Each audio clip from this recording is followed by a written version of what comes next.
Hello friends, நான் உங்கள் சுருராஜி பேசுகிறேன். இது சுருராஜியின் கதை சொல்லும் நேரம்.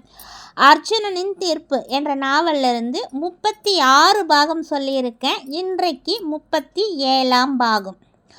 அர்ஜுன் கமிஷனர் அலுவலகத்தில் உதயமூர்த்தி உமாவிடம் விசாரணை நடத்தி கொண்டிருந்த அதே வேளையில் அர்ஜுன் வீட்டில் இன்னும் அவந்திகா அழுது கொண்டேதான் இருந்தாள். யசோதா அவளை சமாளிக்கவே முடியாமல் வேதனைப்பட்டாள். இங்கே பார் அவந்திகா, இப்படி அழுதுகிட்டே இருக்காதம்மா. இந்த வீட்டுக்கு நீ இப்போ என் மருமகளாக வந்திருக்க. சொன்ன கேளுமா. காலம் முழுவதும் இந்த வீட்டில் நீயும் அர்ஜுனும் சந்தோஷமாக குடும்பம் நடத்தணும்னு தான் நான் ஆசைப்பட்றேன். அழாதம்மா. உன் அப்பா அம்மாவை பற்றி நீ கவலைப்படாத. அர்ஜுனனும் இப்போ அவங்க கூட தான் இருக்கான். அவங்களுக்கு எதுவும் ஆக விட மாட்டான். என் செல்லம் இல்லை, கொஞ்சமாவது சாப்பிடுமா என்று அவளை சமாதானப்படுத்தி கொண்டு சாப்பாடை ஊட்டி கொண்டிருந்தாள் யசோதா. என்ன நீ அவகிட்ட போய் கொஞ்சிக்கிட்டு இருக்கீங்க? நல்லபடியாக பிரச்சனை இல்லாமல் சீர்வரிசையோடு வர மருமகளையே அங்கங்கே மாமியாருங்க இன்னும் கொடுமைப்படுத்திக்கிட்டு தான் இருக்காங்க. இங்கே என்னடனா இவளை அப்படியே தாங்குறீங்க என்று சொல்லிவிட்டு அவந்திகாவின் பக்கம் திரும்பினாள் அத்தை விமலா. ஏ அவந்திகா, உன் குடும்பத்தோட தலையெழுத்து வேணா நல்லா இல்லாமல் இருக்கலாம், ஆனால் உன் தலையெழுத்து ரொம்பவே நல்லா இருக்குடி. அதனால தான் எங்கள் அர்ஜுனனோட பார்வை உன் மேலே விழுந்திருக்கு. என் பொண்ணு தான் இந்த வீட்டுக்கு மருமகளாக வரணும்னு நானும் எவ்வளவோ வருடங்கள் ஆசைப்பட்டேன் தெரியுமா? ஆனால் அர்ஜுன் தான் என் மகளை கட்டிக்க மாட்டேன்னு சொல்லிட்டான். இன்னும் அந்த வருத்தம் என் மகளுக்கும் இருக்குது, எனக்கும் இருக்குது. அதனால தான் என் மக நிச்சயதார்த்தத்துக்கு கூட வரல. எப்படிப்பட்டவன் தெரியுமா எங்கள் அர்ஜுன்? சாதாரணமாக பொய் சொன்னாலே அவனுக்கு பிடிக்காது. அப்படி பொய் சொல்கிறவங்க கிட்ட அவன் பேசவே மாட்டான். அப்படிப்பட்டவன் தான் எங்கள் அர்ஜுன். நீ இவ்வளோ விஷயத்தை மறைச்சும் கூட உன்னை தனியாக விடணும்னு நினைக்காம அவன் கூடவே இருக்கணும். இவ்வளோ பாதுகாப்பாக உன்னை அவன் இந்த வீட்டில் வச்சிருக்கான்னா பார்த்துக்கோ என்றும் கூறினாள் அத்தை விமலா. ஆமாம்மா அவந்திகா, நீங்கள் இப்போ குடியிருந்த வீட்டில் கொஞ்சம் பேர் உள்ளே நுழைஞ்சி வீட்டையே நாசம் பண்ணி இருக்காங்க. இப்போ தான் எனக்கு தகவலே வந்தது என்றார் வேதகிரி.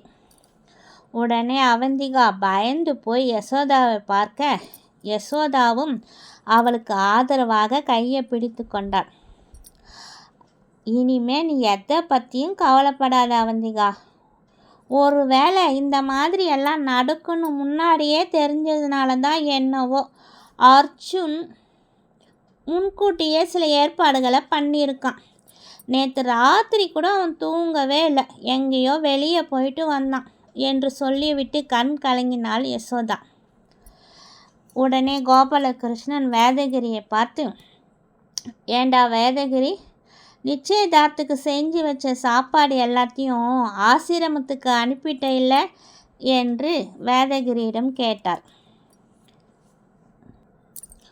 உடனே வேதகிரியும், அப்போவே வார்டனும் மாலாவும் கிளம்பும் போதே அவங்க கூடவே சாப்பாடு எல்லாத்தையும் முதியோர் ஆசிரமத்துக்கு அனுப்பி வச்சிட்டேன். யார்கிட்டையும் எதுவும் சொல்ல வேணாம் அங்கே இருக்கிறவங்க கிட்ட அப்படின்னு அர்ஜுன் சொன்ன மாதிரியே சொல்லிட்டேன் என்று சொல்லிவிட்டு அவந்திகாவின் பக்கம் திரும்பி, அம்மா அவந்திகா, இங்கே இருக்கிறவங்க யாரும் சாப்பிட்லனாலும் அந்த ஆசிரமத்தில் இருக்கிற வயதானவர்கள் எல்லாம் உன்னை வாழ்த்திக்கிட்டே தான் சாப்பிட்டு இருப்பாங்க.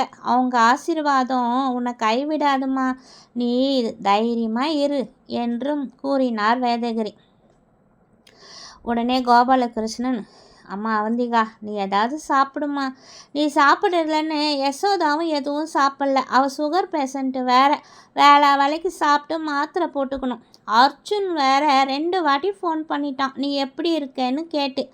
நீங்கள் 2 பேரும் சாப்பிட்டால் தானம்மா எனக்கும் கொஞ்சம் நிம்மதியாக இருக்கும் என்று கோபாலகிருஷ்ணன் அவந்திகாவை பார்த்து கூறினார். அப்போது யசோதா, இந்தாம்மா கொஞ்சமாவது சாப்பிடு என்று அவள் வாயில் சாப்பாடை ஊட்டிவிட்டாள். அவந்திகாவும் அதன் பிறகு எதுவும் பேசாமல் அமைதியாக சாப்பிட்டாள். பிறகு அவள் சாதம் எடுத்து யசோதாவுக்கும் ஊட்டிவிட்டாள். அடாடாடா, இங்கு மாமியார் மருமகளும் இப்படி ஒருத்தருக்கு ஒருத்தர் ஊட்டி விட்டு சாப்பிட்றது என் கண்ணே பட்டுடும் போல இருக்குது. இருங்க, நான் உங்கள் 2 பேருக்கும் சேர்ந்தா மாதிரி திருஷ்டி சுற்றி போடுறேன் என்று வேகமாக கிச்சனுக்கு சென்று உப்பு மிளகாயும் கொண்டு வந்து சுற்றி போட்டு விட்டாள் அத்தை விமலா. அதையெல்லாம் எடுத்து நெருப்பில் போட சத்தத்தோடு வெடிக்க ஆரம்பித்தது. அங்கு போலீஸ் கமிஷனர் ஆஃபீஸில் மறுபடியும் அர்ஜுன் உதயமூர்த்தி உமாவை பார்த்து, நீங்கள் 2 பேரும் இப்படி பேசாமல் அமைதியாக இருந்தீங்கன்னா உண்மையை மூடி மறைச்சிடலாம் என்னும் மட்டும் தயவு செஞ்சு கனவுலையும் நினைக்காதீங்க. ஏன்னா என்கிட்ட நிறைய ஆதாரங்கள் இருக்குது. நீங்கள் 2 பேரும் உண்மையை சொல்கிற மாதிரி எனக்கு தெரியல. சரி, என்கிட்ட இருக்கிற ஆதாரங்களை நானே உங்களுக்கு ஒன்றா சொல்கிறேன். சரியாக இருக்கான்னு மட்டும் நீங்கள் செக் பண்ணிக்கோங்க என்று கூறிவிட்டு பேச ஆரம்பித்தான் அர்ஜுன். குற்றாலத்தில் ஆனந்துக்கு வைத்தியம் பார்க்கத்தான் ஆனந்தியும் கௌசல்யாவும் ஆனந்து கூட போயிருக்காங்க. 5 நாள் குற்றாலத்தில் ஆனந்துக்கு வைத்தியமும் பார்த்துருக்காங்க. 6ஆவது நாள் தான் என்னவோ நடந்திருக்கு. அது என்னன்னு எனக்கு சரியாக தெரியல. ஆனால் அங்கு நடந்த ஏதோ ஒரு சம்பவத்தில் ஆனந்தியும் கொலை செய்யப்பட்டு இருக்காங்க. அவங்க 2 பேரும் இறந்ததுக்கு அப்புறம் கௌசல்யா அந்த இடத்துலேருந்து தப்பிச்சு திருச்சி வந்து இருக்கா. வந்தவ உங்களுக்கு ஃபோன் பண்ணி பேசியிருக்கா. நீங்கள் வச்சிருந்த உங்கள் பழைய மொபைல் நம்பரை நான் செக் செய்ததில் கரெக்டாக அன்றைக்கு 1:30 மணிக்கு மேலே கௌசல்யா கிட்டேருந்து உங்களுக்கு ஃபோன் வந்து இருக்குது. நீங்களும் அவகிட்ட பேசி இருக்கீங்க. அன்னைக்கு நைட்டே நடுராத்திரி அடிப்பட்ட வலியோட கௌசல்யா உங்கள் வீட்டுக்கும் வந்து இருக்கா. நீங்கள் தான் அவகிட்ட கடைசியாக பேசியிருக்கீங்க. அங்கு என்ன நடந்தது, குற்றாலத்தில் நடந்த எல்லா சம்பவத்தையும் அவள் உங்ககிட்ட கண்டிப்பாக ஒன்று விடாமல் சொல்லியிருப்பா. அது மட்டும் இல்லாமல் அதுக்கு காரணமானவங்களையும் கூட அவள் அடையாளம் காட்டியிருக்கா. அதுக்கப்புறமா தான் அவளும் இறந்துட்டான்.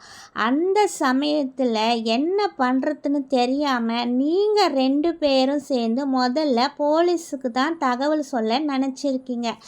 அதனால் நீங்கள் போலீஸ்க்கும் நடு இரவில் சரியாக 2:45 மணிக்கு அங்கே இருந்த லோக்கல் போலீஸ் ஸ்டேஷனுக்கு ஃபோன் பண்ணியிருக்கீங்க.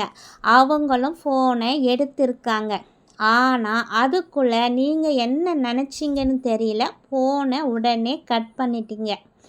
உங்கள் மொபைல் நம்பரை செக் பண்ணதில் போலீஸ் ஸ்டேஷன் நம்பரும் இருந்தது என்று கூறிக்கொண்டே அர்ஜுன் போக உதயமூர்த்தியும் உமாவும் ஒருவருக்கொருவர் பார்த்து கொண்டு மேலும் அமைதியை தான் கடைபிடித்தார்கள். பிறகு மேலும் அர்ஜுன் தொடர்ந்து பேசினான். போலீஸ்க்கு தகவல் சொல்லக்கூடாதுன்னு நினச்சி அதன் பிறகு என்ன செய்கிறதுன்னு கொஞ்ச நேரம் புரியாமல் இருந்த நீங்கள் 2 பேரும் கௌசல்யாவோட டெட் பாடியை அங்கே பக்கத்தில் இருந்த பாழடைஞ்ச கிணத்துல தூக்கி போட்டு இருக்கீங்க. இப்போ இந்நேரம் போலீஸ் அந்த இடத்துல இருந்த கிணத்துலேருந்து கௌசல்யாவோட டெட் பாடியை எடுத்து இருப்பாங்க என்று அர்ஜுன் சொல்லி கொண்டிருக்கும் போதே அங்கே பாழடைந்த கிணற்றில் இருந்த கௌசல்யாவின் டெட் பாடி எடுக்கப்பட்டு பிரேத பரிசோதனைக்கு ஆஸ்பத்திரிக்கு அனுப்பி வைக்கப்பட்டது. அர்ஜுன் சொல்லி கொண்டிருக்கும் போதே கௌசல்யாவின் டெட் பாடியை ஆஸ்பத்திரிக்கு எடுத்துக்கிட்டு போனாங்க. பிறகு அர்ஜுன் தொடர்ந்து கூற ஆரம்பித்தான்.